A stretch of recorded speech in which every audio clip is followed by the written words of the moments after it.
Seek the forgiveness of Allah subhanahu wa ta'ala. Allah will forgive you. Allah will definitely elevate your status. But if you've missed your prayer, but you believe you should have prayed, you're still a believer. And you're a person, perhaps there are thousands, if not tens of thousands, just like you, who are struggling with their prayer. Tens of thousands, if not hundreds of thousands, who might be struggling with their dress code, who might be struggling with other things. There are so many. For as long as you acknowledge that this is my duty unto Allah, the weakness is mine, I haven't got there, inshallah I will get there. Make an effort towards it. Have a yearning in your heart that one day I want to do the right thing. And Allah will grant you that goodness.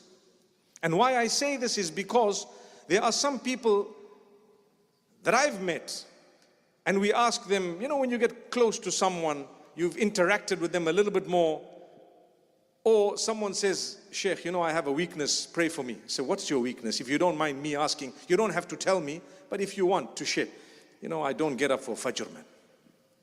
Okay, that's a weakness. I mean, that's something, he says, I'd love to. The fact that the person is saying, pray for me, it means they acknowledge they should be waking up. That means they're believers. The fact that they are asking you, pray for me, is an acknowledgement that I know where I should be.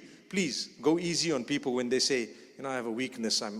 Firstly, you don't need to confess to anyone. Nobody. Islam is a religion where there is no confession to anyone besides Allah.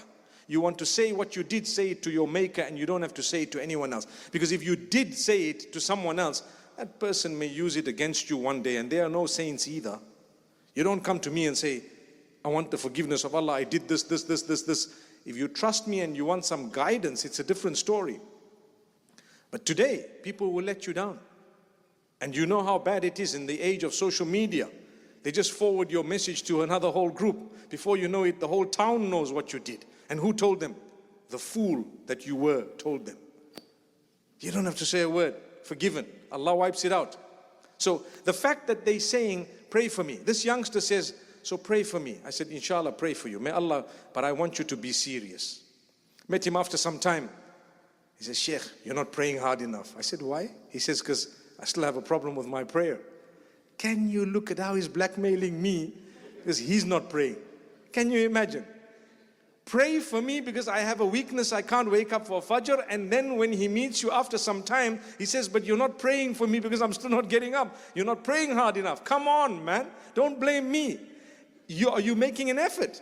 If I meet you after 10 years and you say, pray for me, that's not a good enough answer. It's not a good enough statement if it keeps repeating itself year in, year out. Together with prayer, an effort is required. Make an effort. You know your situation. Let people not be judgmental. You shouldn't be judgmental, and let others not be judgmental. And if some are judgmental, don't take it seriously. It's okay. Ignore them. Leave them. For as long as you know you're moving in a decent pace, and you're moving closer to Allah every day, good news to you. MashaAllah. Don't give up hope.